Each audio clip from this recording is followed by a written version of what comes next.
imagine the most destructive war in ancient human history. Right. We're talking about a massive 10-year bloodbath that just wipes out an entire generation of heroes, burns an empire to ash, and completely reshapes the geopolitical landscape of the ancient Mediterranean. Absolutely. And, you would naturally assume the origins of a conflict that catastrophic involved, like complex trade disputes or profound territorial strategy. Yeah.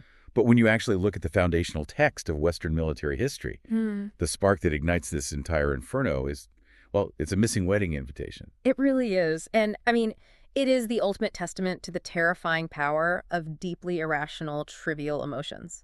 We often search for grand, logical blueprints behind historical chaos, but this story strips all of that away to show us just raw, unchecked ego. Yeah, exactly.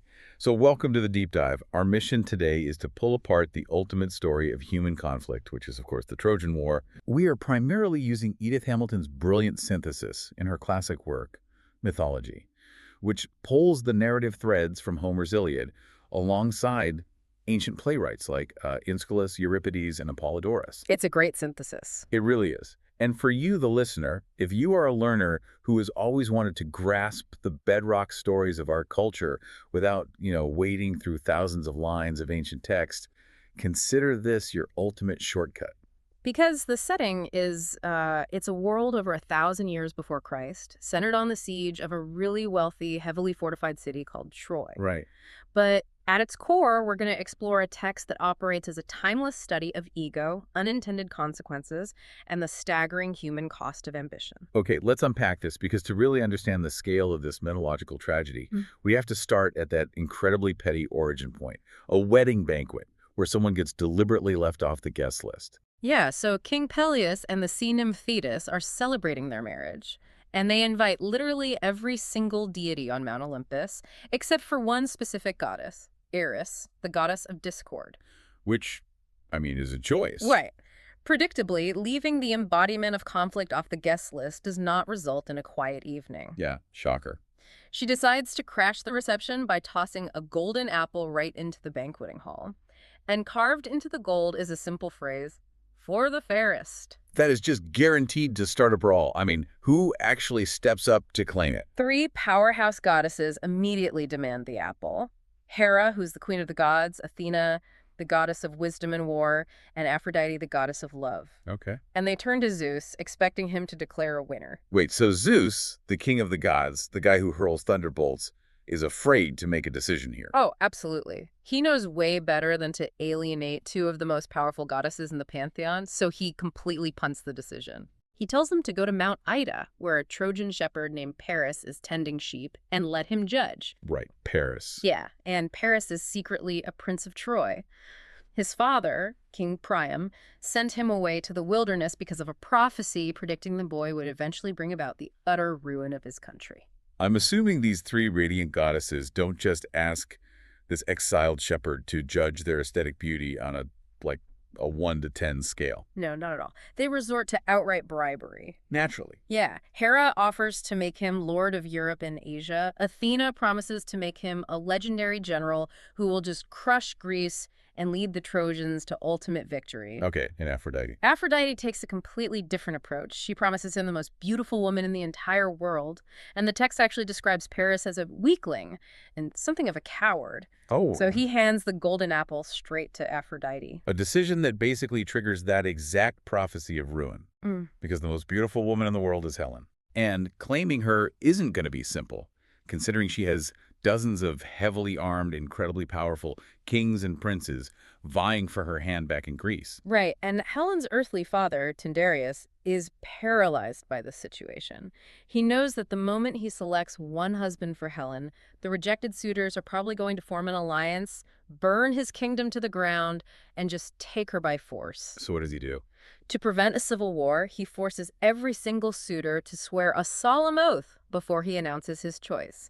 They must pledge to champion whoever becomes Helen's husband and punish anyone who attempts to steal her away. It's like, it functions like a terribly thought out modern mutual defense treaty, or like a wildly chaotic group chat promise. Yes, exactly. Every single guy signs on the dotted line swearing to fight, solely because everyone assumes they're going to be the main character who gets the girl. Yeah. But it ends up trapping everyone in a 10-year nightmare. Yeah, because Tyndareus chooses Menelaus, crowning him king of Sparta, and the crisis seems completely averted.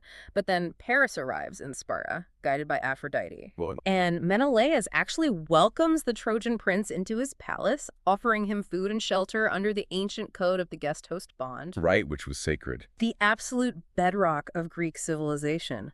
Violating it was a crime against Zeus himself. And Paris just shatters that bond completely. He does. While Menelaus is away, Paris steals Helen and sails her back behind the massive walls of Troy. So the group chat is activated. Menelaus calls in the oath. Suddenly, all of those Greek chieftains who swore to protect Helen's marriage years ago are drafted into this catastrophic overseas invasion they want absolutely nothing to do with. Nothing at all. And I know some of them go to astonishing lengths to dodge this deployment. You see some of the greatest minds in mythology reduced to desperate tricks. Odysseus, for instance, feigns madness to avoid the draft. When the recruiters arrive, they find him out in his fields, plowing, but he's sowing the dirt with salt instead of seeds. Wait, salt? How do they call his bluff? The recruiter takes Odysseus's infant son and places him directly in the path of the plow blade. Odysseus instantly jerks the plow away to save his child, revealing his sanity and, well, sealing his deployment. Wow. And then you have Achilles, the supreme Greek warrior. His mother knows he's fated to die at Troy, so she hides him among women, dressing him in women's clothing. Which means the Greeks have to send the newly drafted Odysseus to go flush him out. Exactly. Odysseus disguises himself as a peddler with a cart of jewelry and a few exquisite weapons. And while the maidens look at the trinkets, Achilles instantly reaches for the swords. His cover is blown. That's hilarious. It is. But what's fascinating here is how the ancient Greeks viewed fate versus free will. The characters, Odysseus, Achilles, Tyndareus, they try incredibly hard to outsmart their destinies. But their very actions are what lock them into the path to war. Yeah, you have all these kings trying to outsmart a draft, treating it almost like a comedy. But the moment they actually assemble the fleet, the atmosphere shifts. The real horrifying price of this war demands payment before they even leave the beach. Right. 1,000 Greek ships gather at Aulis, but they are stuck because the north wind won't stop blowing. Ropes, rot, food spoils, and the prophet, Calchas, reveals the cause. The goddess Artemis is angry over a slain hare. A rabbit. Yes, and the only cure is unspeakable. Agamemnon must sacrifice his eldest daughter, Iphigenia. So what does this all mean for us today? Because, I mean, how do we root for a commander who agrees to literally murder his own child just to catch a favorable breeze? It's horrifying, but the text emphasizes that Agamemnon yielded because his reputation with the army was at stake. He tricks his wife, saying Iphigenia is going to marry Achilles. Instead, she arrives, is carried to the altar, and killed. And the wind just stops. It does. But this is a terrible price that is bound to bring evil. If we look at the broader picture for the listener, throughout history, leaders have sacrificed the innocent on the altar of their own ambition and public image. Yeah, blood is in the water. Exactly. And the moment they reach Troy, Protesilaus leaps ashore first, knowing an oracle said the first to land would be the first to die. He's honored by the gods for it. Hermes even brings him back briefly to his wife Laodamia, who then kills herself to return to the underworld with him. It is a dark, brutal opening act. Extremely. We're looking at leaders who view innocent lives as acceptable collateral damage. But here's where it gets really interesting. You'd assume that after 9 gruelingly bloody years camped on the beaches of Troy, the tide of the war would hinge on grand strategy. But instead, it hinges on another petty dispute over pride. Yeah, 9 years into the stalemate, a plague hits the Greeks. Funeral pyres burn constantly because Agamemnon refuses to return Chryseis to her father, who is Apollo's priest. Right. Achilles calls an assembly, the truth comes out, and Agamemnon gives the girl back, but in retaliation, he steals Achilles' prize, Briseis. And Achilles just quits. He quits the army in a rage. He sits in his tent brooding. His mother, Thetis, actually gets Zeus to tilt the war toward the Trojans just to punish the Greeks for hurting her son's pride. And this brings the gods directly into the chaos.